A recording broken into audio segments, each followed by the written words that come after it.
Muy buenos días. Vamos a dar inicio al módulo 3 del diplomado LACAP. Nuevamente les agradezco la atención porque estamos ya en este proceso.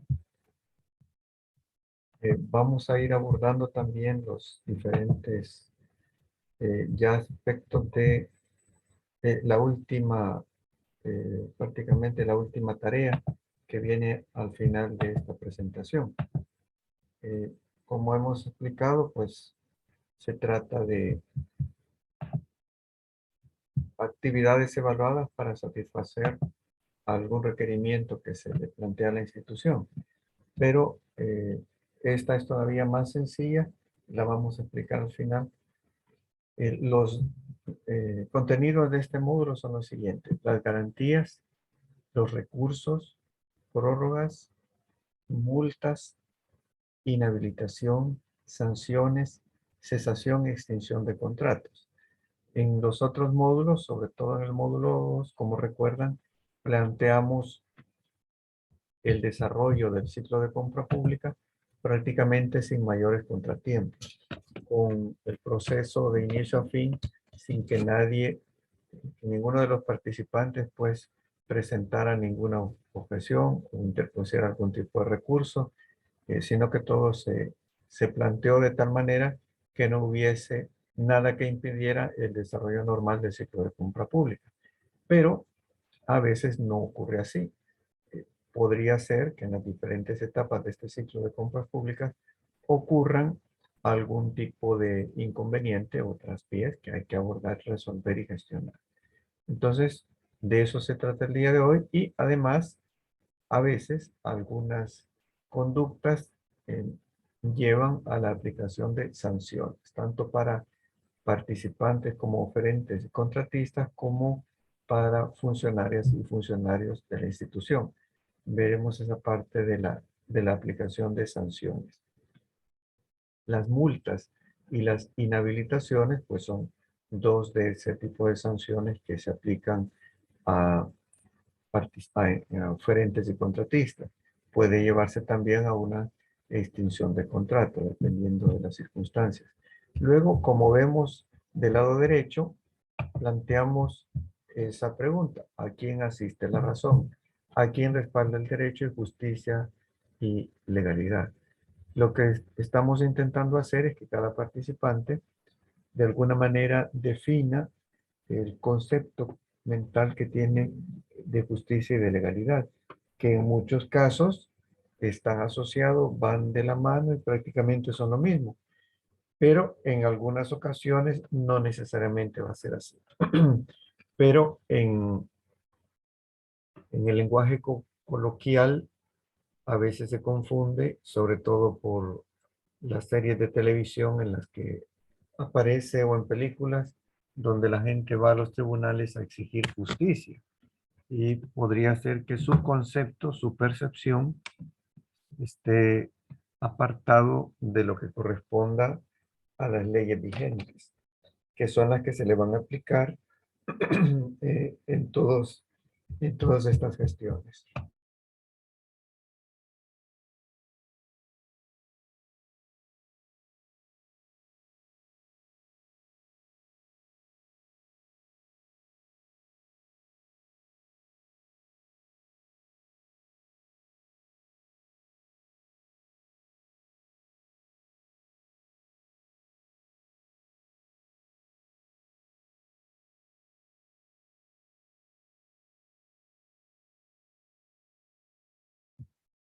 Esta es la secuencia, ya la conocemos. El día de hoy, en primer lugar, estaremos abordando en la etapa que se notifica la adjudicación.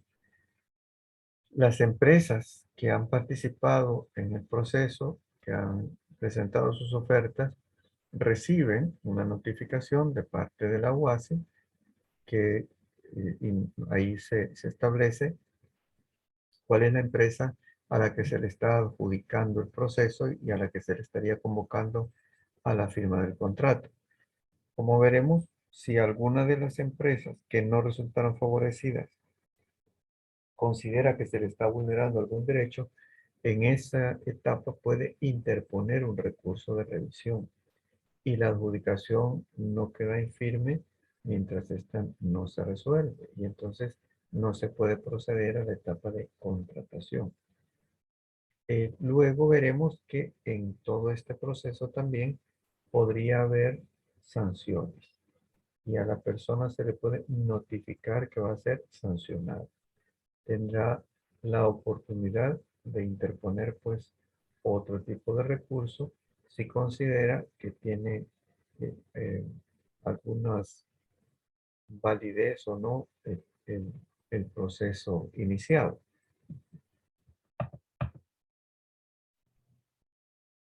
Vamos adentrándonos con las garantías. Este cuadro nos resume lo que corresponde a los procesos de licitación o concurso. Prácticamente lo que se mantiene vigente son estas 4 garantías. La de mantenimiento de oferta es la que sigue obligando a que se entregue en físico a la institución. Todavía no hay manera de enviar por forma electrónica las garantías a la institución. Entonces, hay que estar físicamente presente en el territorio para hacer entrega de esta garantía. Nos dice que debe tener, la primera, la garantía de mantenimiento de oferta, un monto entre el 2 y el 5% del presupuesto del contrato. Si lo que se establece es, poniendo el ejemplo de una obra pública de $100,000, que puede ser una escuela que se va a ejecutar en un plazo de 6 meses. Entonces, el monto de la garantía deberá oscilar entre $2,000 y $5,000.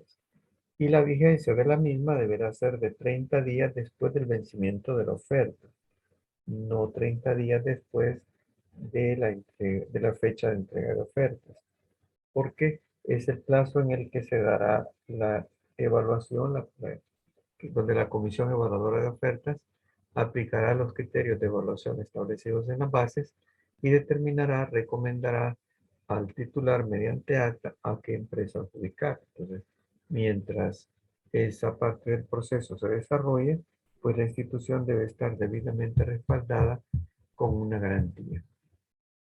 Esto para que no haya eh, alguna empresa que se retracte y nos eche a perder el proceso. En este plazo, entonces, vamos a tener la posibilidad de que todas estas empresas van a darle seguimiento a esta etapa. Luego nos vamos a saltar a la tercera garantía, que es la de cumplimiento de contrato. Cuando la adjudicación está en firme, ya digamos pasó el tiempo de ley, se le va a convocar a la empresa a la que será adjudicado a la firma del contrato. Se le va a devolver la garantía de sostenimiento de oferta y en ese momento se le va a exigir la garantía de cumplimiento de contrato. A las demás empresas que no resultaron favorecidas en el proceso, se les va a devolver obviamente su garantía de mantenimiento de oferta. Es en este plazo donde pueden surgir otros eventos que los vamos a ir abordando. Si la empresa se niega a firmar el contrato, no solo se le debe hacer efectiva la garantía, sino que se debe iniciar un proceso sancionatorio que terminaría posiblemente en la inhabilitación de esa empresa. Inhabilitar la empresa quiere decir que no podrá participar en ningún proceso de compra pública con cualquier institución del Estado de El Salvador. O sea, ni el órgano legislativo, ni el ejecutivo, ni el judicial. Eso lo veremos pues en este mismo modo. Entonces, podría ser también, como vemos, la segunda garantía, la de buena inversión del anticipo. Si el administrador de contrato, evaluando las circunstancias, informa que procede, que es conveniente para la institución otorgarle un anticipo a la empresa, este anticipo será por un monto, nos dice, hasta el 30% del valor del contrato. Y la garantía que se le va a exigir a la empresa deberá ser del 100% del monto del anticipo. Si hablábamos de un contrato de $100,000, el anticipo podría ser de $30,000. Por lo tanto, la garantía debe ser emitida por ese valor de $30,000. Y el plazo será hasta que se compense el anticipo. No va a ser hasta que haya una parte sin compensar, ¿no? Nos tiene que compensar los $30,000. En esos casos, obviamente, todos estos instrumentos deben ser emitidos por instituciones eh, supervisadas por la Superintendencia del Sistema Financiero. Estamos hablando de bancos, compañías de seguros, que nos dan la facilidad para el manejo y la relación entre las partes, ya que ese es un documento, se lo emite este tipo de instituciones, que será de fácil de obtención para las empresas y al mismo tiempo no será complicado para la institución hacer efectivo un instrumento de este tipo en caso que hubiese incumplimientos de parte del contratista o en su calidad de referente.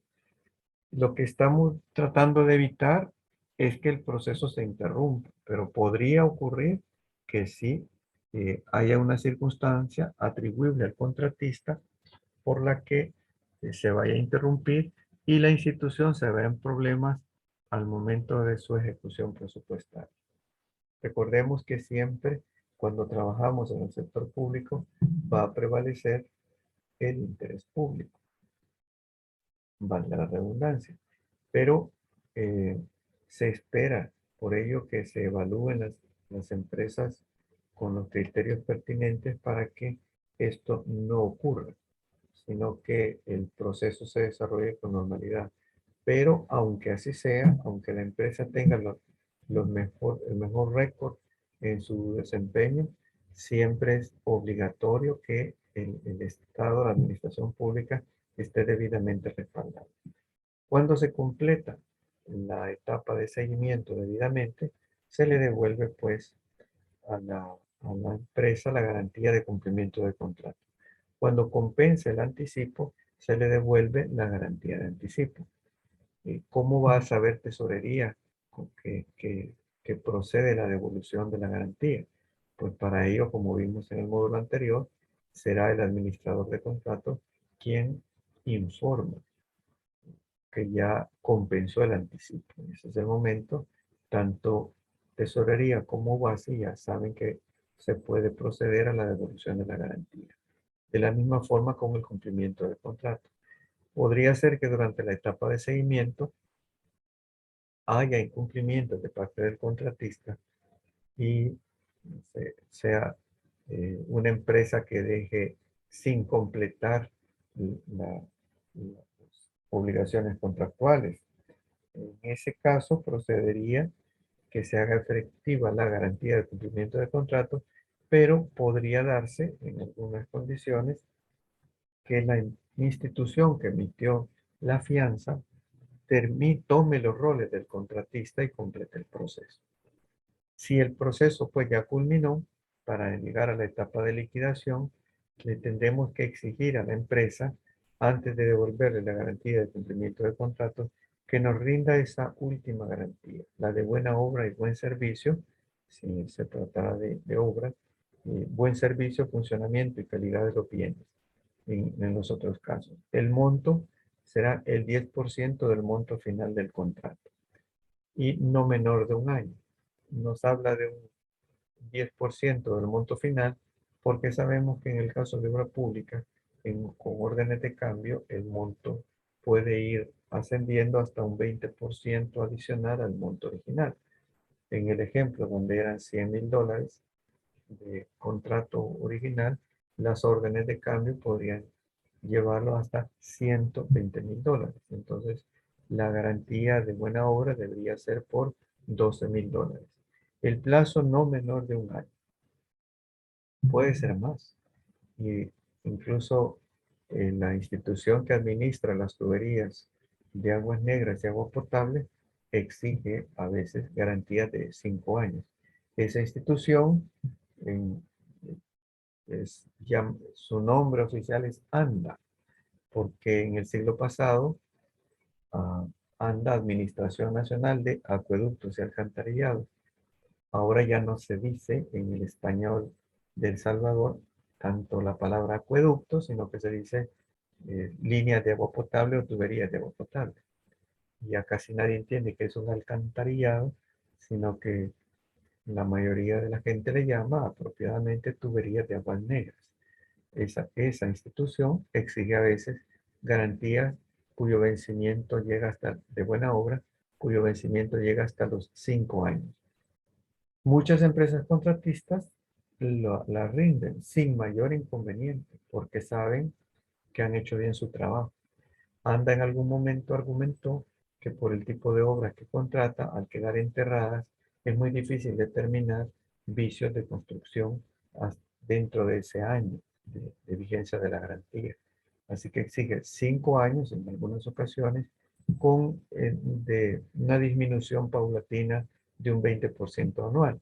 O sea que el monto de la garantía se exige tal como lo manda la LACAP para el primer año por este valor y luego va disminuyendo eh, hasta el quinto año. Se cumple la ley y anda de alguna manera, pues está eh, cubriendo los intereses institucionales y las empresas que ya tienen suficientes años de experiencia y un debido control de sus procesos eh, en campo, pues no han tenido inconvenientes. De la misma forma, los bancos y compañías afianzadoras y de seguros tampoco han tenido inconveniente en otorgarles una garantía por ese plazo, ya que el historial de esas empresas demuestra que no van a tener mayor dificultad.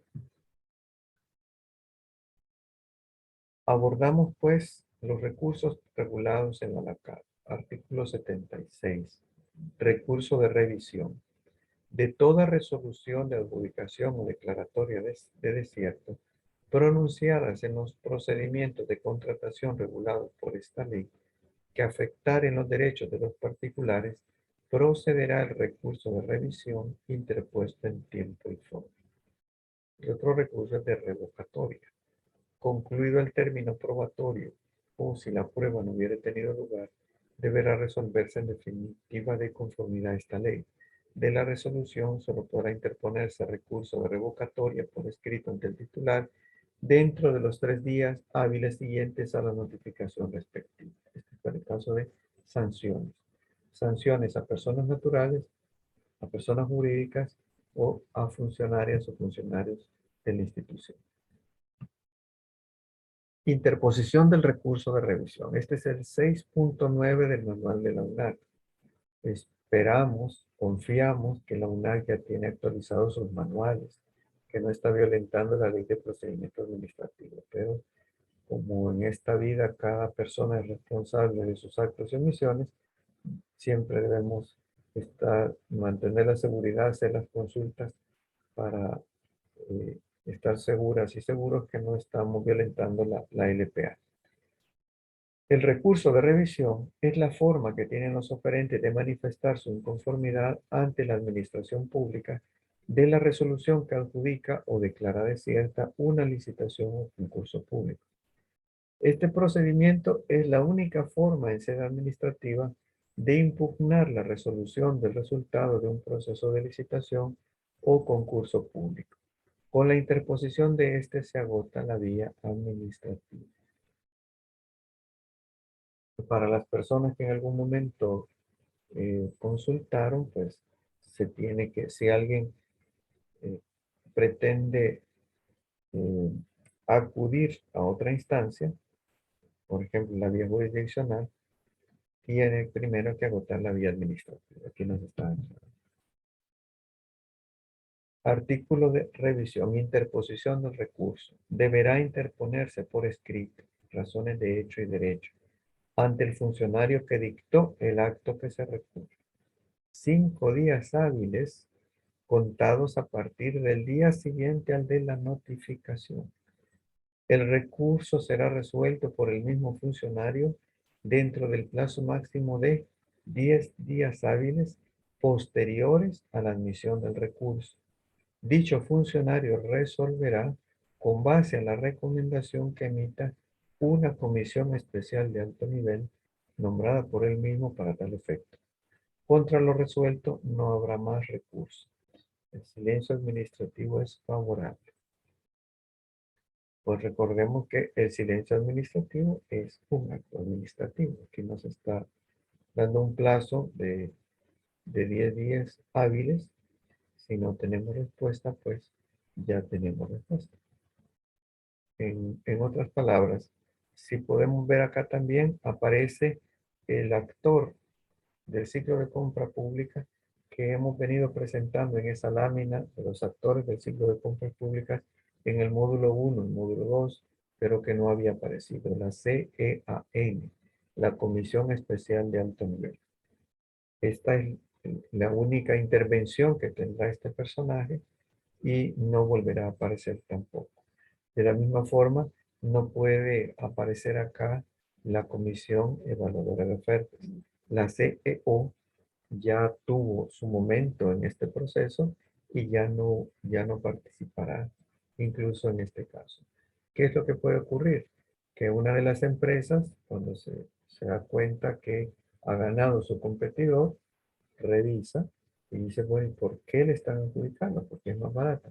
Pero si nosotros hicimos a conciencia nuestra oferta y sabemos que el nuestro es el precio correcto, el precio justo, y al revisar se percatan que su competidor está ofertando más barato porque no cumple, por ejemplo, los estándares de calidad o los plazos de entrega o las condiciones de embalaje. Algún elemento, muchas veces, que se escapa al ojo de la mayoría de personas, pero que para los expertos en la materia de lo que trata el objeto contractual es fácil determinarlo. A veces son términos muy especializados, pueden ser del área de la medicina, de la ingeniería, de las armas, de lo que corresponda al objeto contractual, y solamente el ojo experto reconoce la diferencia. Y entonces dice, ¿por qué le están adjudicando? Si es más barato, pero lo que está ofertando no corresponde con lo que están exigiendo ustedes en la base. Así que ahí tiene pues la interposición del recurso y el, el funcionario para la respuesta a la interposición del recurso deberá nombrar a una comisión especial de alto nivel, que operará de manera similar mediante una recomendación, le hará llegar sus valoraciones. La diferencia también, además de que ningún miembro de la Comisión Evaluadora de Ofertas puede participar de esta nueva comisión, es la novedad que podrá integrar funcionarios de otras instituciones. El RELACAP, el artículo 73 del RELACAP, aborda la Comisión Especial de Alto Nivel y Noticias. La Comisión Especial de Alto Nivel, al que se refiere el artículo 77, inciso segundo de la ley, deberá estar conformada por las razones idóneas para cada caso. No necesariamente deben pertenecer a la institución y en ningún caso podrán ser las mismas que conformaron la Comisión de Evaluación de Ofertas. La integración de dicha comisión especial deberá ser diferente para cada recurso, según la naturaleza de las obras, bienes o servicios a contratar. Antes de la cuarentena, ya en las puertas de la pandemia, me enteré pues, de un proceso en lo que se estaba adquiriendo era material eléctrico. Y la diferencia entre el primero y segundo lugar era sustancial. En ese caso específicamente, la empresa a la que correspondió el segundo lugar interpuso este recurso de revisión, pero en la UASI se daban cuenta que era un material muy especializado, que era una adquisición de material no para hacer una ampliación de un edificio a una casa, sino que líneas primarias que llevan una serie de piezas, que incluso el nombre no es tan fácil entenderlo en los catálogos. Entonces, solicitaron apoyo de funcionarios profesionales de CEN. En ese caso, se integró a esta comisión funcionarios de CEL que dieron apoyo a esta otra institución para dar respuesta. Y porque precisamente la institución contratante era una actividad eventual en la que estaba involucrada y no había una unidad que manejara esa especialidad, sino que se habían visto involucrados en un proceso precisamente para dar cumplimiento a sus objetivos institucionales en los que tenían que contratar ese tipo de materiales, pero no tenían una unidad especializada dentro de la institución. Así que les apoyaron y efectivamente cuando los ingenieros de CEL revisaron los documentos, sin hacer mucho análisis, dijeron es que lo que está ofertando no está ni por cerca de lo que se está pidiendo en el plan de oferta. Incluso pidieron fichas técnicas para, obviamente, eh, respaldar sus afirmaciones y se dieron cuenta que lo que correspondía, había que desestimar esa oferta porque prácticamente lo que contenía no correspondía a lo que necesitaba la institución. Y precisamente se procedió, creo que era una compra como de $120,000 por cierto, de puro suministro de material. Y en base a la recomendación de estos profesionales, como dentro de la Comisión Especial de Alto Nivel, se le terminó adjudicando a la que había obtenido el segundo lugar. Un poco por eso es importante que no firmemos nada a ciegas, como dijo la otra persona el día de ayer que nos mandó a decir a los que están del otro lado del Atlántico, no deberían firmar como borregos. Cada quien va a asumir su responsabilidad. Y tarde o temprano en esta vida, ese momento siempre llega. Y mientras llega, la conciencia se mantiene intranquila.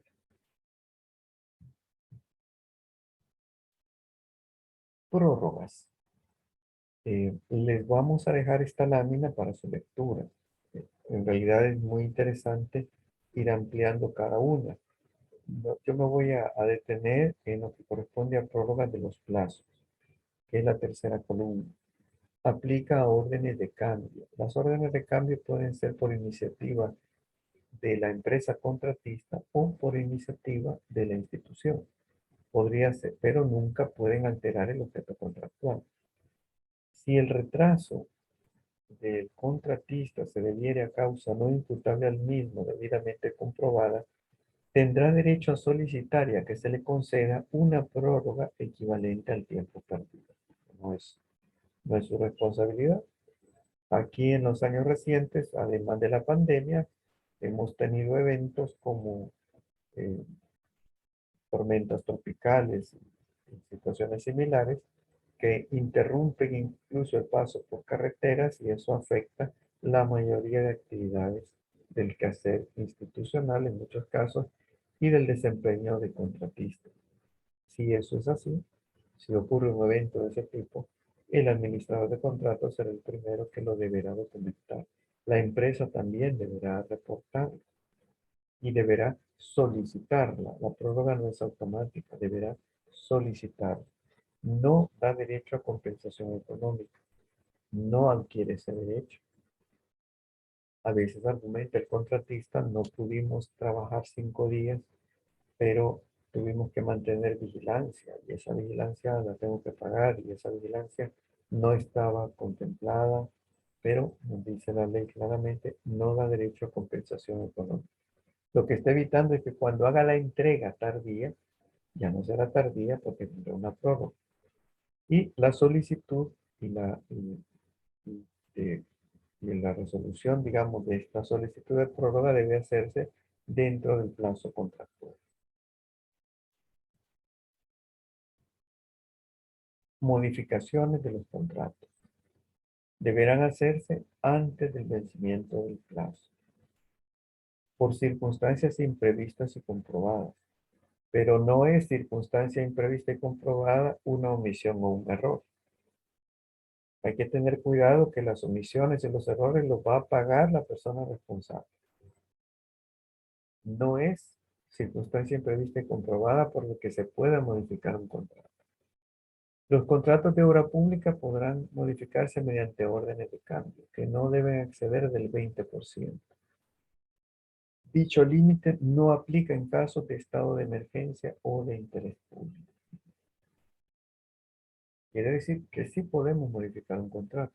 Algo que ya está en marcha lo podemos modificar debidamente. Pero hay casos, como lo establece el artículo 83 bis, donde queda prohibida la modificación. Los contratos no podrán modificarse cuando se encuentren encaminadas a cualquiera de las circunstancias objetivas. A. Alterar el objeto contractual. Nunca podremos alterar el objeto contractual. B. Favorecer situaciones que correspondan a falta o inadecuada planificación de las adquisiciones. Aquí es responsabilidad del inicio, de las unidades que estuvieron involucradas, como vimos en el módulo 1, en la etapa de planificación. O convalidar la falta de diligencia del contratista en el cumplimiento de sus obligaciones. Si ve que va a haber un problema porque no va a haber transporte, se van a cerrar las carreteras, llovió demasiado, hubo un terremoto, no vino la pandemia, debe tomar las medidas para proteger todas las zonas de trabajo. Si el contratista pensó que en marzo no llueve y dejó todo descubierto y algo se dañó por la lluvia, no procede que le concedamos una modificativa. Tendrá que absorber los daños ocasionados por la lluvia por su falta de diligencia. De la misma forma, si se le olvidó a quien hizo el presupuesto, la carpeta, el plan anual de adquisiciones y contrataciones, incluir los honorarios de los consultores, con la posibilidad de que hubiese una prórroga, y eso implicaría más honorarios para los consultores, no para el contratista, pues no podremos modificarlo a costa de los intereses institucionales. Deberá ser la persona que cometió la omisión. Si no incluyó la garantía de buena obra en las exigencias, eh, o las cláusulas no eran las adecuadas y la institución se vio afectada por esa falta de planificación, podemos hacer responsable eh, por esa omisión o por esa inadecuada planificación. Un breve checklist de incumplimientos contractuales. Tenemos casi siempre la costumbre de pensar que los incumplimientos contractuales corresponden a la empresa contratista, porque es lo que suele ocurrir, que la institución sí cumple sus obligaciones y es la empresa contratista la que a veces incumple, pero no siempre es así. Incumplimiento le llamaremos a la mora en el cumplimiento de obligaciones. Ya vamos a abordar el artículo 85. También la falta de presentación de garantías, las que vimos del artículo 31 hace un momento. El no suministro de bienes o servicios o suministrarlos en cantidad o calidad inferior a la pactada. La no ejecución de obra. Calidad inferior a la pactada la tiene que detectar el administrador de contrato. Pero si son productos especializados y la persona que está con ese rol no es un experto, no lo va a notar. Incumplimiento de aspectos técnicos. Como digo, este es un checklist que hemos venido desarrollando, vamos a continuar desarrollando. Con el artículo 85 se detalla, se determina las multas, que es sanciones. Igual, la falta de presentación de garantías. ¿Qué tipo de incumplimiento será y qué consecuencias trae? Depende en qué etapa estemos y de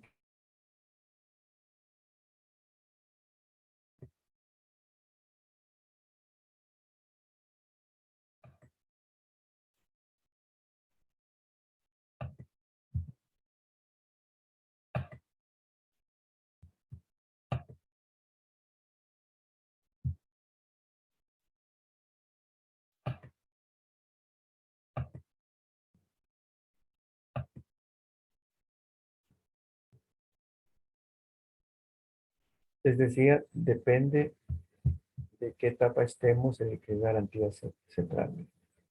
Si no presentó la garantía de sostenimiento de oferta, pues no se le va a tomar en cuenta entre los participantes la oferta presentada.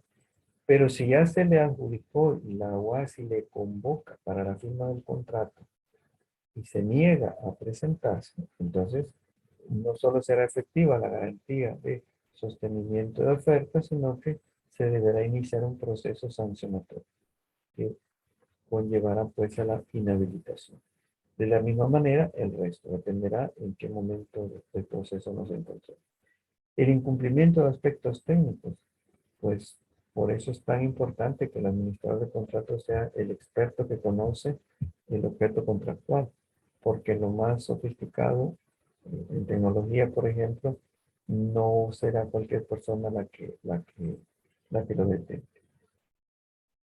Este es otro checklist de artículos de la ley. La imposición de multas viene en el artículo 85. El plazo de reclamo relativo al contrato.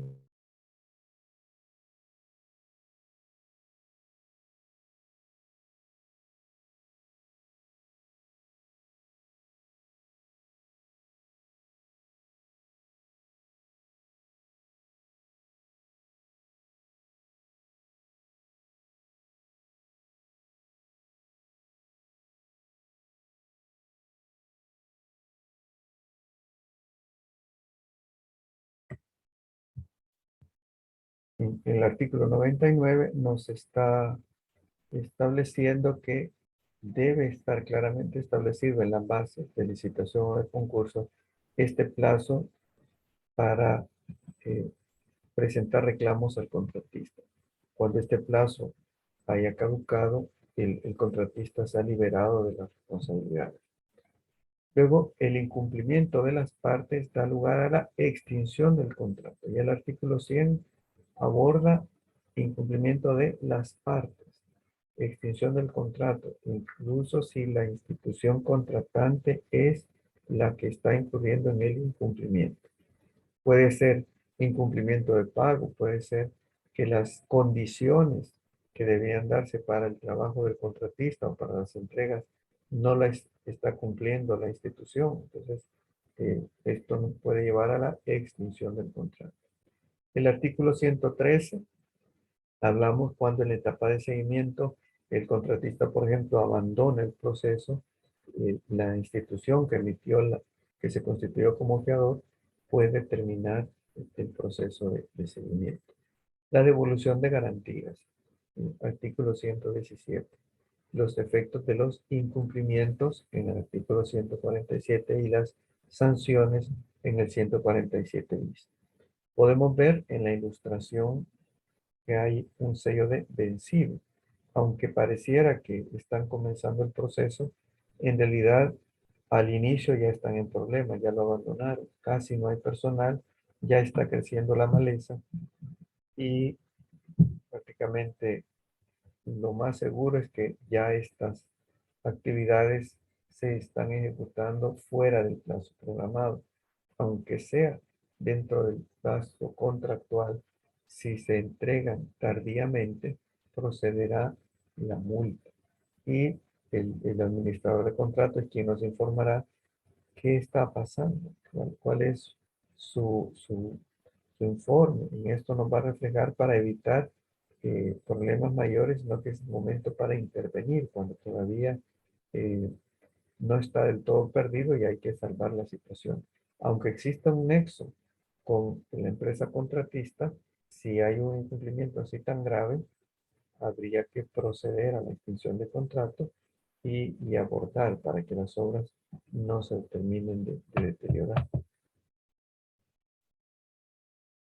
De nuevo, es tomado del manual de la UNAC, hago la, la observación, espero que la UNAC pues ya haya actualizado sus manuales en base a lo establecido en la Ley de Procedimiento Administrativo. Dice imposición de multa por mora. La imposición de multa es una sanción administrativa establecida en la Ley de Adquisiciones y Contrataciones de la Administración Pública, la CAP. a consecuencia de la mora en el cumplimiento de obligaciones en los contratos y orden de compra. Se entenderá por mora el cumplimiento tardío de las obligaciones contractuales por causas imputables al contratista. O sea, no hay mora si no hay cumplimiento tardío. No puede realizarse el procedimiento de imposición de multas hasta que se haya realizado la entrega tardía de lo pactado. No se aplica multa sobre lo no entregado. En el caso de los contratos, donde el porcentaje de la multa por mora represente hasta el 12% o más del valor total del mismo, procederá a la caducidad del contrato y la ejecución de la garantía de cumplimiento del contrato. Para la imposición de una multa a un contratista, la institución deberá seguir el debido proceso establecido en este manual. Este 12% está claro, pero a veces nos confundimos en la marcha, corresponde al 12% del monto del contrato. Procederá entonces en esos casos la caducidad del mismo. Hay una circular que nos proporcionó la UNAC para efectos del cálculo de las multas. La presentamos a continuación en un par de láminas, pero vamos a hacer la salvedad que lo que nos enviaron se ve que fue un cálculo de hace bastante tiempo porque el salario mínimo que ahí nos muestran no es el salario mínimo vigente. Sabemos que el salario mínimo del sector comercio pues ronda los $360. Como verán ahí, es una hoja de cálculo prácticamente, es un salario mínimo inferior. No vamos a hacer los cálculos en esta ocasión. Hay gente para quien eso se facilita grandemente, pero lo que les vamos a dejar es la explicación de dichos cálculos que acompañó la UNAC con esa circular. Entonces, si a alguien le interesa mucho el dominio numérico, pues ahí puede hacer el ejercicio y revisar. Y si por alguna razón tiene preguntas o aclaraciones a la UNAC, pues es fácil abordarlo con ellos para que nos aclaren. En casos puntuales, recordemos que si somos funcionarias o funcionarios, en algún momento la Corte de Cuentas puede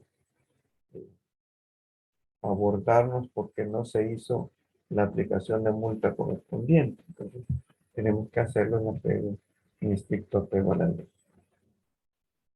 El artículo 85 de la Carta nos dice, cuando el contratista incurra en mora por el cumplimiento de sus obligaciones contractuales por causas imputables al mismo, podrá declararse la caducidad del contrato o imponer el pago de una multa por cada día de retraso de conformidad a la tabla siguiente.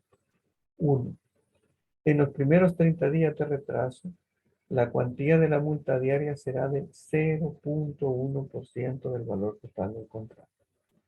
Para $100, quiere decir que va a pagar por multa, lo que corresponde son 10 centavos por cada $100 por cada día.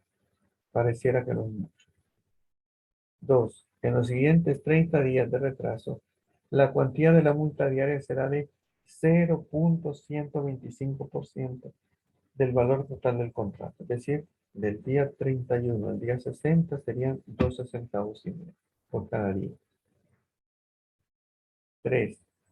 Los siguientes días de retraso, la cuantía de la multa diaria será del 0.15% del valor total del contrato. Del día 61 en adelante, corresponderá 15 centavos por cada día de retraso. 15 centavos por cada $100. Cuando el total del valor del monto acumulado por multa represente hasta el 12% del valor total del contrato, procederá la caducidad del mismo, debiendo hacerse efectiva la garantía de cumplimiento del contrato. Yo creo que está suficientemente claro. Lo que sí valdría la pena insistir en que no se puede iniciar un proceso sancionatorio de aplicación de multa sobre aquello que no está entregado. Solo vamos a iniciar este proceso cuando se efectúe la entrega tardía.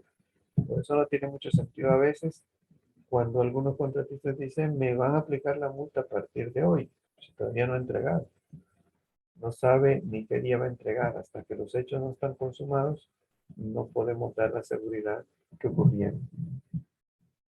Entonces no cuenta la multa a partir de hoy, sino que será, depende cuántos son los días de retraso.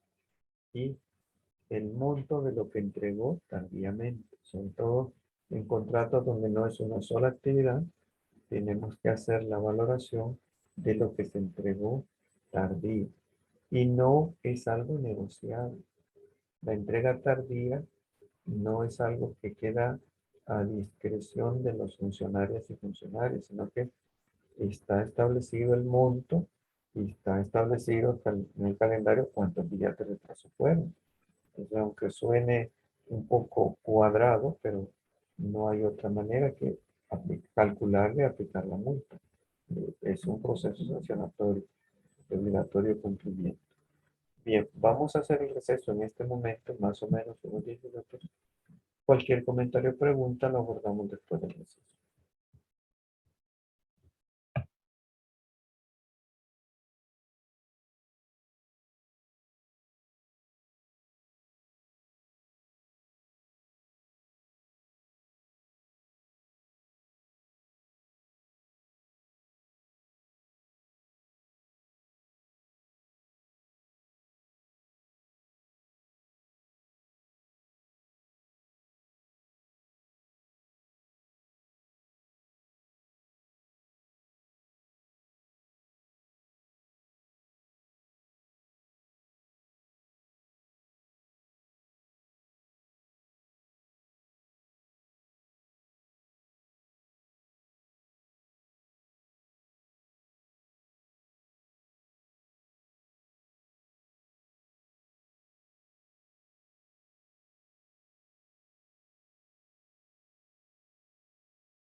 Bien, vamos a continuar.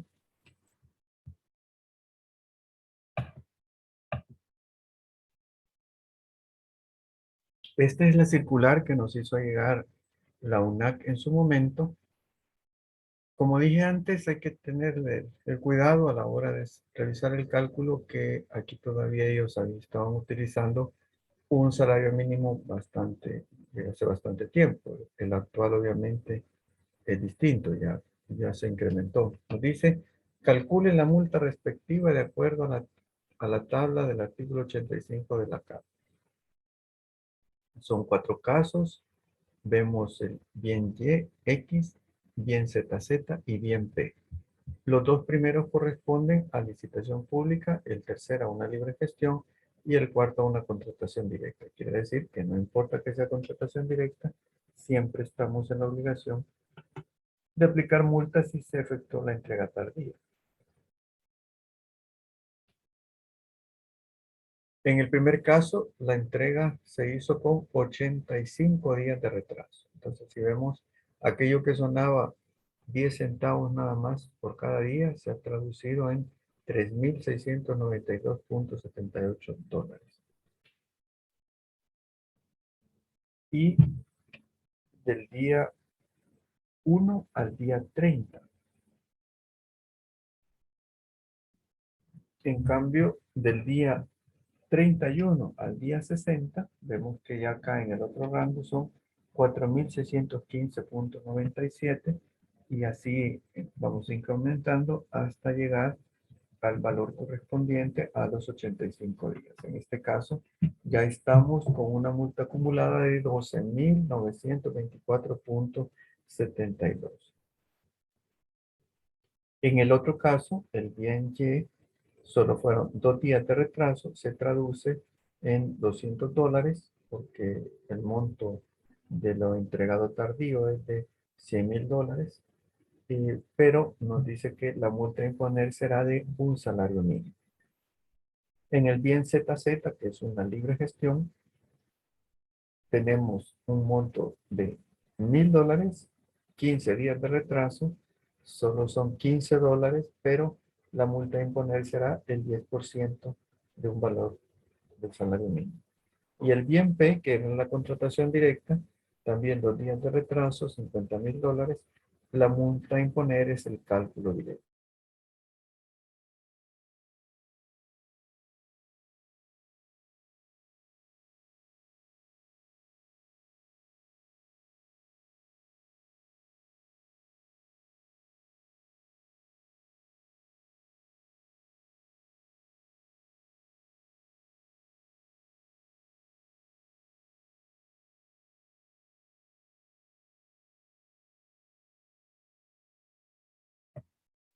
En la parte inferior pueden encontrar de dónde tiene la UNAC cada una de estas cifras para los 4 casos. Así que si a alguien le interesa mucho la parte numérica, pues ahí puede, creo yo, que encontrar respuesta a sus inquietudes. De todas formas, la UNAC siempre tiene la apertura de aclarar dudas, ¿verdad? No creo yo que haya ningún inconveniente.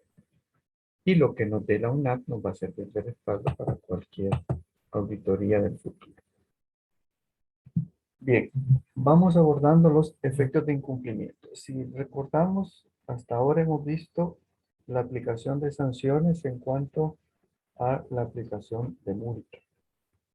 También habrá procesos sancionatorios que llevarán a la inhabilitación. También a la extinción o cesación del contrato, dependiendo de cada caso. Esas son las sanciones que se pueden imponer a oferentes y contratistas. Veremos también las que corresponden a funcionarias y funcionarios de la institución. Efecto del incumplimiento, artículo 147. Cuando existe incumplimiento del contrato imputable al concesionario, la entidad concedente hará efectiva la garantía correspondiente. El efecto de no pago de multas. ¿Qué ocurre si una empresa no paga sus multas? Que no se dará curso a nuevos contratos con el mismo ofertante. Queda fuera de cualquier otro proceso dentro de la misma institución, mientras éste no haya pagado las multas o el valor del faltante o averías a que haya habido lugar por incumplimiento total o parcial del contrato. Y luego está la inhabilitación, el artículo 158. La institución inhabilitará para participar en procedimientos de contratación administrativa al ofertante o contratista que incurra en alguna de las conductas siguientes. Ya la vamos a abordar al detalle, en la que corresponden al artículo 158, pero de nuevo nos queremos referir al manual de la UNAC. El numeral 6.8 nos habla precisamente de la inhabilitación a particulares. La inhabilitación es una sanción administrativa establecida en la LACAP como consecuencia del cometimiento por parte de los particulares de ciertas conductas que dicha ley sanciona. Esta sanción imposibilita la participación de los particulares en procedimientos de contratación administrativa de todas las instituciones de la administración pública, mientras dure la misma. Su plazo está determinado por la gravedad de los hechos cometidos por el oferente o contratista y puede ser de 1 hasta 5 años. Para inhabilitar a un oferente o contratista, la institución deberá seguir el debido proceso contenido en este manual y notificará a la UNAC en caso que se imponga la inhabilitación a más tardar el día hábil siguiente de estar en firme la resolución, adjuntando copia del acta de notificación. Y no puede haber, en la actualidad, inhabilitación más allá de los 5 años. Y lo podemos ver en casos muy sonados, como el Monseñor Romero, que antes se llamó Diego Berlín, la empresa que ahí se inhabilitó, que era eh, una empresa costarricense y colombiana, pues prácticamente ya venció el plazo de inhabilitación y ya están formando parte del equipo de empresas que le trabajan al Estado de El Salvador. No podemos violentar derechos tampoco, aunque sean extranjeros, exigiendo que nunca más vuelvan a trabajar con nosotros. Es imposible. Ningún funcionario está facultado, por lo menos en base a las leyes vigentes. Les queda para su lectura, este es el procedimiento para aplicar sanciones a particulares. Es del artículo 160 de la Carta. Vamos a ir abordando lo que se refiere a los casos de inhabilitación. Como sabemos, esto se refiere también a, pueden ser plazos de 1 a 5 años. El caso de inhabilitación por 1 año, vamos ya a explicar a qué se refiere aquí la ley de competencia. Pero démosle lectura, artículo 158 de la Carta. La institución inhabilitará para participar en procedimientos de contratación administrativa al ofertante o contratista que incurra en alguna de las conductas siguientes. El primer párrafo fue declarado institucional, ni lo leemos. El siguiente nos dice, haber sido sancionado de conformidad al artículo 25, literal C, de la ley de competencia.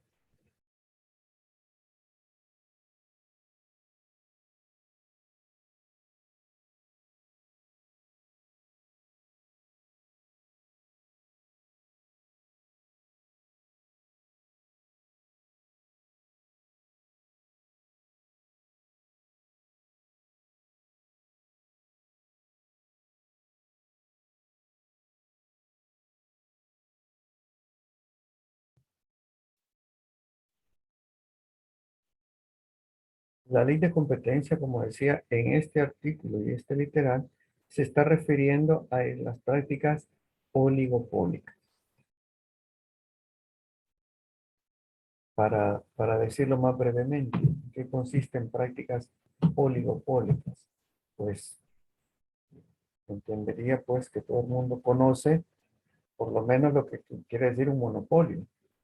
En un monopolio la gente tiene que ir a comprarle a un único fabricante. Este es el que establece las reglas del juego porque no hay otro. Simplemente el monopolio es exclusivamente una opción. El oligopolio es casi igual, con la diferencia que en lugar de ser un fabricante, es un grupo de fabricantes, los que controlan todo. Hay prácticas oligopólicas que están sancionadas en la ley y algunas de esas prácticas son las que eh, las que vamos enumerando. se puede decir que lo que más le interesa al Estado es que no vaya a haber esta especie de contubernios, que a espaldas o bajo la mesa se vayan a poner de acuerdo para manipular precios. Una práctica oligopólica podría ser eh, que se reúnan los 3 o 4 fabricantes y digan, vamos a retirar todo el producto que está disponible en plaza para que haya escasez de ese producto y entonces los precios se incrementen. Y entonces están manipulando el mercado para su beneficio personal, para el beneficio de sus empresas. Están dañando el interés público con esa manipulación de precios.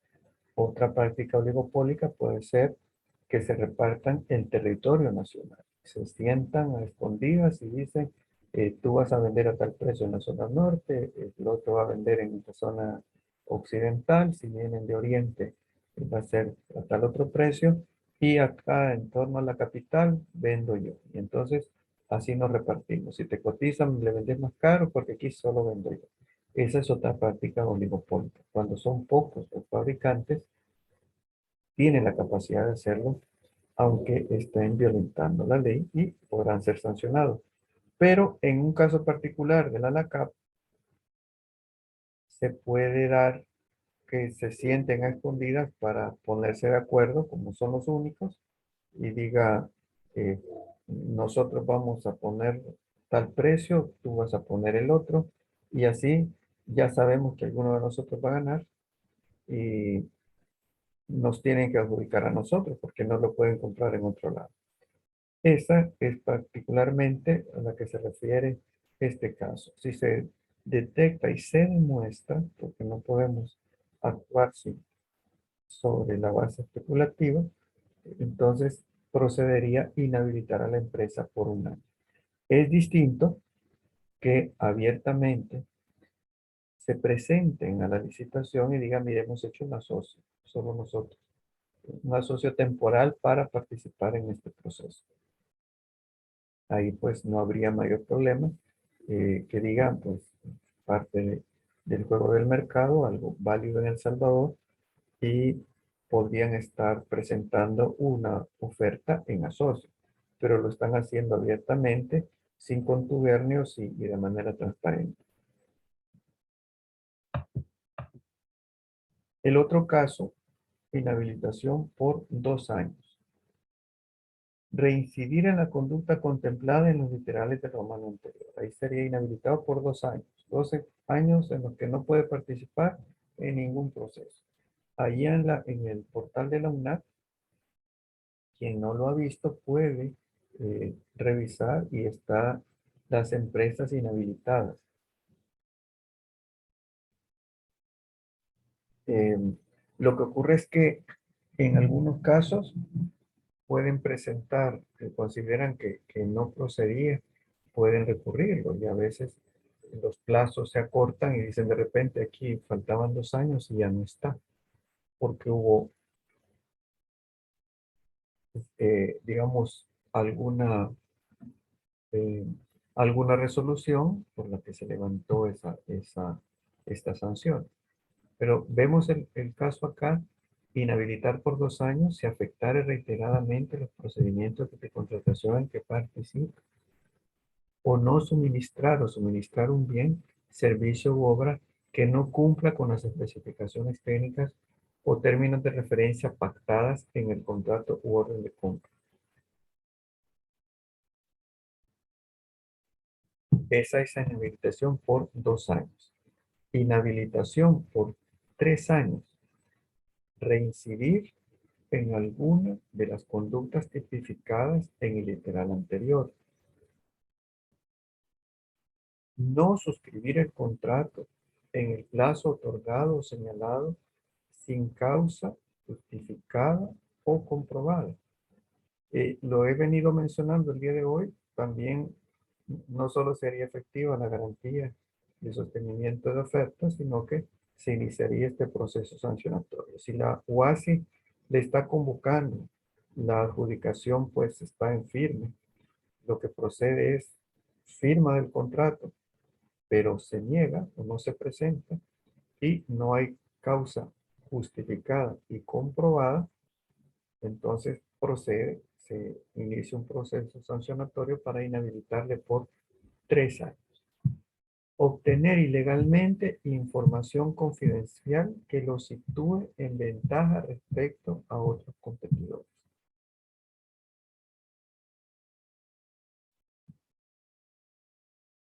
Inhabilitación por 4 años. Aquí siempre es algo interesante que el recibir dádivas está en este numeral romano, no en el más grave.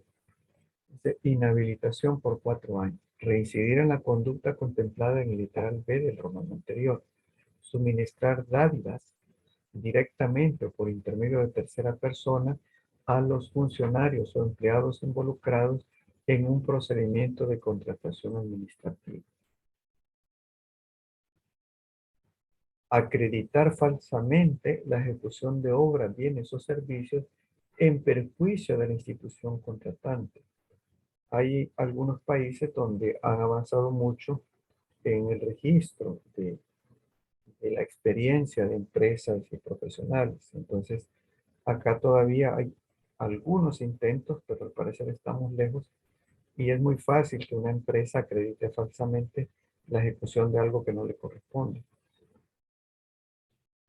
Obviamente, si se le detecta, puede, puede ser inhabilitado por 4 años.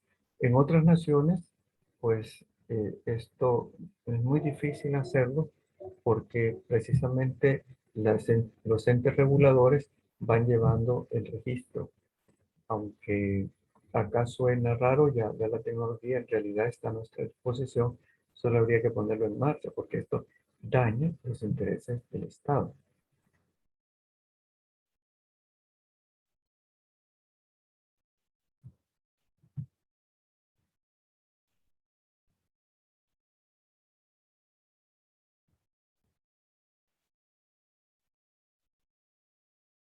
Inhabilitación por 5 años. Reincidir en alguna de las conductas contempladas en los literales B y C del romano anterior. Invocar hechos falsos para obtener la adjudicación de la contratación. Participar directa o indirectamente en un procedimiento de contratación pese a estar excluido por el régimen de prohibiciones de esta ley. Eh, Acá cabe lo de los prestanombres o testaferros. Sobre todo en un país tan pequeño, es fácilmente detectable donde todas y todos estamos conviviendo en los mismos círculos. Entonces, a veces se dice que hay gente que se las quiere llevar de vivos y se lo puede hacer en algunas condiciones que cambian rápidamente. Y siempre me gusta mencionar el hecho que las circunstancias que pueden hacer que una empresa se sienta sólida y segura porque conoce a funcionarias o funcionarios, cambian en el mediano plazo, si no en el corto, en el mediano plazo. Estos funcionarias o funcionarios son trasladados o removidos, aunque sea dentro de la misma administración, y se les mueve el piso y quedan al descubierto. Entonces, lo mejor es ser inteligentes y apegarse a la legalidad. Inhabilitación para participar, artículo 158 de la Carta. Las inhabilitaciones a que se refiere este artículo surtirán efecto en todas las instituciones de la administración pública, debiendo hacerse por resolución razonada y de todo lo actuado, la UASI deberá incorporar la información al registro e informar a la UNAC de dichas inhabilitaciones para su correspondiente divulgación. Si a un proveedor inscrito en el registro le sobreviene alguna causal de inhabilidad, con posterioridad a la inscripción, esta será dejada sin efecto hasta que cese su inhabilidad. Un breve resumen de nuevo. Aparecieron hoy la Comisión Evaluadora de Ofertas, la CEAN. Volvimos a mencionar, por supuesto, a la UAS y la CEO, y la importancia se va mostrando de la gestión del desempeño del administrador de contratos. Y luego, cómo siguen en la mira las unidades solicitantes. Ya hemos incluso abordado el hecho que no se puede modificar un contrato por errores de planificación. Sanciones a funcionarios o empleados públicos. Artículo 150. Las infracciones cometidas por los funcionarios o empleados de las diferentes instituciones de la administración pública, para los efectos de esta ley se clasifican en leves, graves y muy graves. Ya vimos, recapitulando, sanciones a particulares, multas, inhabilitaciones. Ya mencionamos sanción de contrato. Vamos a ver un detalle adicional, pero ahora hacemos una referencia a las sanciones a empleados y funcionarios. Infracción leve. No incorporar oportunamente la documentación pertinente al expediente administrativo. Entonces, vamos enumerando primero las infracciones y luego cuál es la sanción correspondiente. No permitir el acceso a contrataciones de forma injustificada a las personas involucradas en el proceso posterior a la adjudicación del mismo. Omitir en los informes, dictámenes y actas datos relevantes para el estudio de las ofertas, cuando se determine que los conocía con anterioridad a la presentación del informe o dictamen. No remitir o no proporcionar oportunamente a la UNAC la información requerida. La verdad que aquí se establece algo que es el deber ser, pero cada persona le corresponde vivir su propia realidad. Podrá informar si sabe que la empresa que está mal en su desempeño es amiga de los titulares. Pues eso es algo que va a valorar. Pero si no lo hace, incurre en una infracción leve.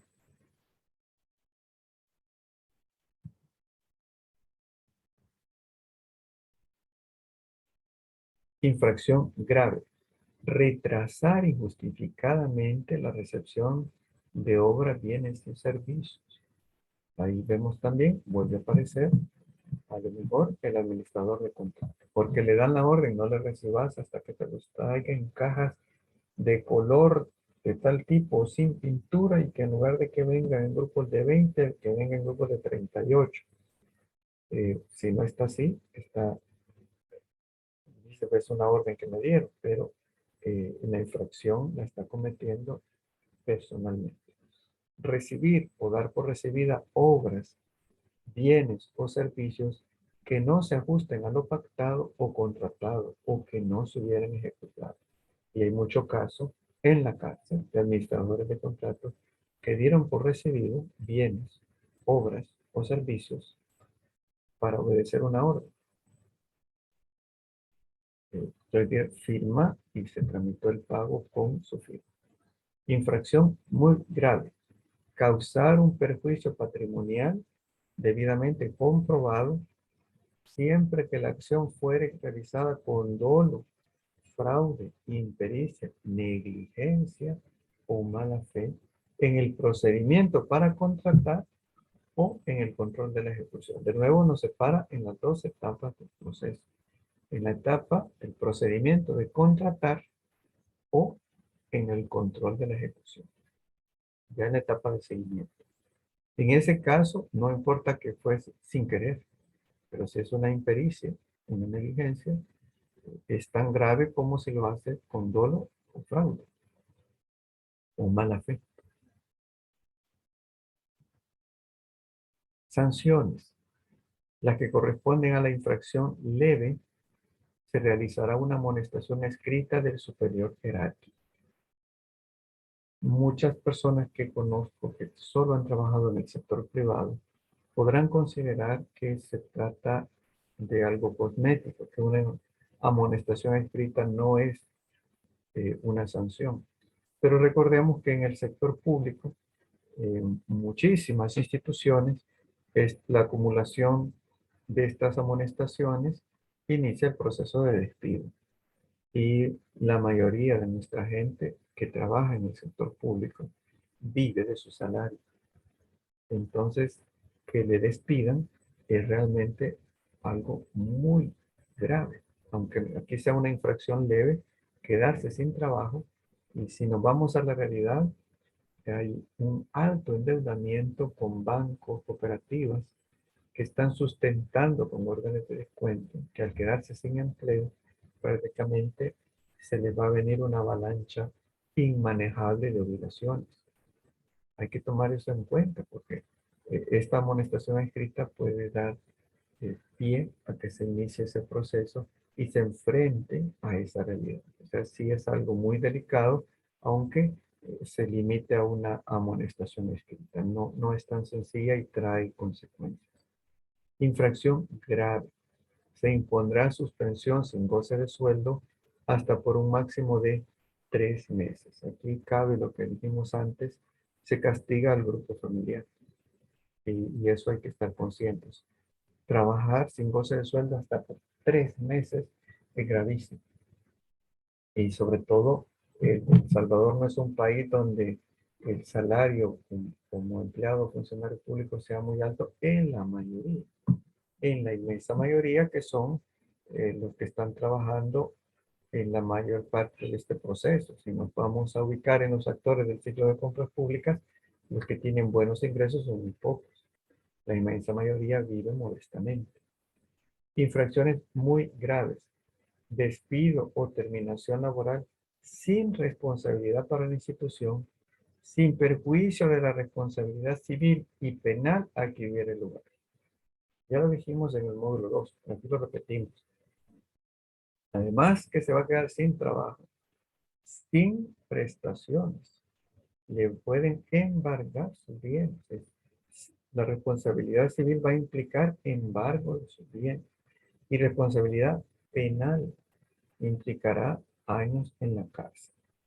Por ello, si firmó por una orden a ciegas y con eso se le pagó a alguien que incumplió por una entrega que no existía, quien va a pasar en la cárcel por lo que corresponda, si le demuestran falsedad material o lo que corresponda a su caso, será el administrador de contrato.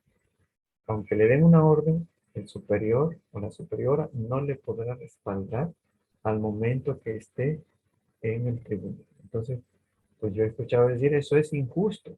Podría ser, pero es la aplicación de la ley.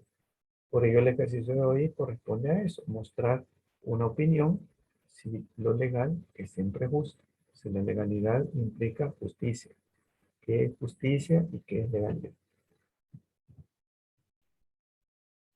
El recurso de revocatoria, aunque está un procedimiento tomado del manual de la UNAC, es el medio por el cual se solicita la revisión de la sanción impuesta por el cometido de alguna infracción legal, debiendo fundamentarse con la mención expresa de la supuesta disposición legal que se violenta y su explicación. Este recurso procede ante la sanción aplicada por una institución imponiendo una multa, extinción de contrato o inhabilitación a oferente o contratista o sanción a funcionarios o empleados públicos. La institución, a través de la unidad jurídica, con quien haga sus veces, dará trámite al recurso de revocatoria a efecto de admitir o desestimar el mismo. Luego, la otra sanción para oferentes y contratistas, pues las abordamos acá en este checklist. Me lo voy a saltar al siguiente, donde está un poco más claro. Cesación, artículo 92 de la CAP, puede darse por la expiración del plazo pactado para su ejecución o por el cumplimiento de las obligaciones contractuales. Luego, las formas de extinción, artículo 93 de la CAP. Caducidad, mutuo acuerdo de las partes, revocación, casos especiales y rescate. Una breve explicación de cada uno lo tiene en esta ley. Caducidad, artículo 94 de la ley. La falta de presentación de la garantía de cumplimiento de contrato. Multas que hubiesen alcanzado un monto equivalente al 12% del valor total del contrato. mora en el pago por parte del contratante. Ya la última es responsabilidad de la institución, no de la empresa. Mutuo acuerdo de las partes contratantes. Artículo 95 de la Carta. En cualquier momento, siempre y cuando no concurra otra causa de terminación imputable al contratista y que razones de interés público hagan innecesario o inconveniente la vigencia del contrato. Revocación. Artículo 96 de la Carta. Por la muerte o incapacidad sobrevenida por la extinción de la personalidad jurídica, quiebra o concurso de acreedores, declaración de suspensión de pagos, modificación de las obligaciones contractuales impuestas por la institución contratante, caso fortuito o fuerza mayor que afectare significativamente la ejecución del contrato. Luego, casos especiales, la naturaleza de la entidad, fusión de sociedades o escisión de sociedades.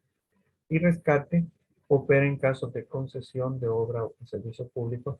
La administración pública pasa a administrar dichos servicios o a ejecutar la obra.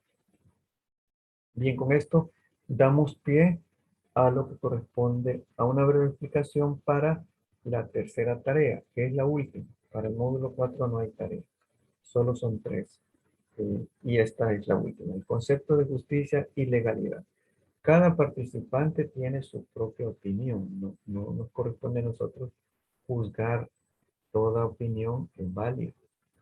Lo que presentamos acá es la postura institucional sobre qué es justicia y qué es legalidad. De la misma forma, la tarea es que presente un ejemplo, un caso, que puede ser descargado de internet, puede ser un enlace de YouTube, puede ser copiado y pegado de las noticias, o puede ser redactado por cada participante, una historia inventada o una historia real.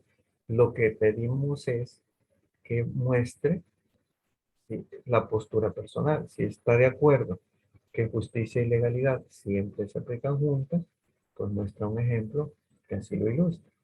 O si considera que a veces un acto puede ser legal y al mismo tiempo ser injusto, pues también que presente un caso donde se demuestre que el acto legal puede ser injusto. Entonces, lo que importa no es cuál de las dos posturas tome. Las dos posturas son válidas, igual de valiosas. Lo importante es que nos presente un ejemplo con cualquiera de las dos posturas. Para nosotros, ¿qué es la justicia? El término justicia, cuando digo nosotros, la institución, el término justicia proviene del vocablo latín, justitia, que resulta difícil de definir, ya que varía de acuerdo a la cultura y valores propios de cada comunidad, así como también de la cosmovisión de cada individuo. La justicia es, a grandes rasgos, la virtud de dar a cada cual lo que le corresponde. Esto puede utilizarse teniendo en cuenta las limitaciones de justicia como poder o bien, estableciendo lo equitativo en base a lo razonable. Posiblemente por cuestión de tiempo no logremos desarrollar todas las ganas, pero lo que vamos a tratar de mostrar claro es nuestra postura, que es justicia y que es legalidad. Acá se ha hecho referencia a un término en latín. ¿Y por qué en latín? Porque El Salvador y la inmensa mayoría de países de este continente tenemos una raíz en el derecho romano, porque fuimos parte del Imperio Español, no fuimos colonia española. Eso es un error, una aberración distinta. Fuimos parte del territorio del Imperio Español, que es muy diferente. Somos los descendientes, y eso lo demuestran todos los estudios de población, somos los descendientes de los colonizadores, no de los conquistadores, que no es lo mismo. Entonces España fue antes parte del Imperio Romano, y ahí es que tengamos estas raíces en el derecho romano. Para los antiguos romanos, la justicia era dar a cada cual lo que le corresponde. Por eso nos va a sonar en nuestras conciencias tender a creer que eso es cierto. Y es así, pero depende de la cultura y valores y de la cosmovisión del individuo. ¿Qué corresponde a alguien que está viviendo en Latinoamérica? ¿Será lo mismo siempre que alguien que estuvo viviendo en el Mediterráneo, allá en el antiguo Imperio Romano, hace 20, 22, 23 siglos, en un momento histórico diferente y en una región del mundo diferente. Aunque haya una raíz genética, aunque sangre latina, no vamos a tener la misma visión. Y el ejemplo es sencillo con un vaso que se rompe. Para nosotros, en este lugar del mundo, en este momento del siglo XXI, ¿qué le corresponde a alguien que rompió un vaso? Que lo pague, que ayude a limpiar, eso es todo. Pero en el antiguo Imperio Romano le correspondían 10 latigazos a quien rompió un vaso. Era una cosmovisión distinta, un momento distinto, unos valores distintos. Entonces, cuando los romanos dicen la virtud de dar a cada cual lo que le corresponde, no tienen en su conciencia lo mismo que tenemos nosotros. No tienen la misma visión que tenemos nosotros. O sea, aunque el concepto general de justicia sea el mismo, la aplicación real va a ser diferente. La justicia también es un valor moral que sostiene la vida en sociedad, responde a la idea de que cada persona tiene lo que le corresponde, lo que le pertenece o lo que se merece. Es un principio ético que la mayoría de personas del mundo deciden respetar en pos de una vida armoniosa y civilizada.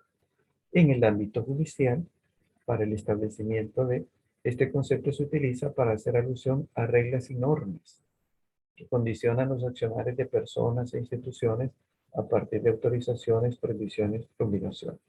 Estas normas serán formuladas y puestas por escrito por los miembros de un poder legislativo cuya principal función justamente es legislar. Dentro del ámbito judicial, el concepto se utiliza para hacer alusión a reglas y normas que condicionan los accionarios de las personas e instituciones. O sea, el actuar de personas y de instituciones se va a regular por las normas que nos van dando los miembros del Poder Legislativo. La justicia en la filosofía. A lo largo de la historia, pues también esto ha venido cambiando dependiendo de los pensadores. Aquí nos muestra dos momentos también de hace muchos siglos, pero que no fueron contemporáneos, a diferencia de Platón y Aristóteles. Platón fue el maestro de Aristóteles en la antigua Grecia. Aristóteles, en la realidad, fue uno de los maestros de Alejandro el Conquistador, Alejandro Magno, el verdadero, no el de las películas. Si vemos, Platón es más abstracto y Aristóteles es más pragmático. Platón considera que la justicia es la armonía de la sociedad. Es un concepto muy abstracto. Para Aristóteles lo considera en cambio como igual proporcional, lo que significa darle a cada cual lo que le corresponde. Esto tiene que ver con sus necesidades, su aporte a la sociedad y sus méritos propios. Luego vendrá muchos siglos más adelante, pero también ya transcurrieron mucho tiempo, un pensador cristiano, Santo Tomás de Aquino, quien tiene una apreciación distinta. Este considera que la justicia viene de la ley natural. Esto es por lo que las personas tienen derechos naturales que le han sido otorgados por Dios. Luego surgirá el concepto de justicia social cuando llegue la reina Victoria a tomar el trono de Inglaterra en Londres, con toda la gestión que hizo un poco extraña, surgirá esa sociedad industrial y el concepto de justicia social. Eh, Alude a la repartición equilibrada de los bienes dentro de una comunidad. Habrá dos posturas que hoy llamamos izquierda y derecha, socialistas y liberales, pero ambas convergen en el concepto que el objetivo de la justicia social es que dentro de una sociedad de mercado no haya pocos que tengan mucho y muchos que tengan poco, sino que exista una igualdad de oportunidades para todas y cada una de las personas.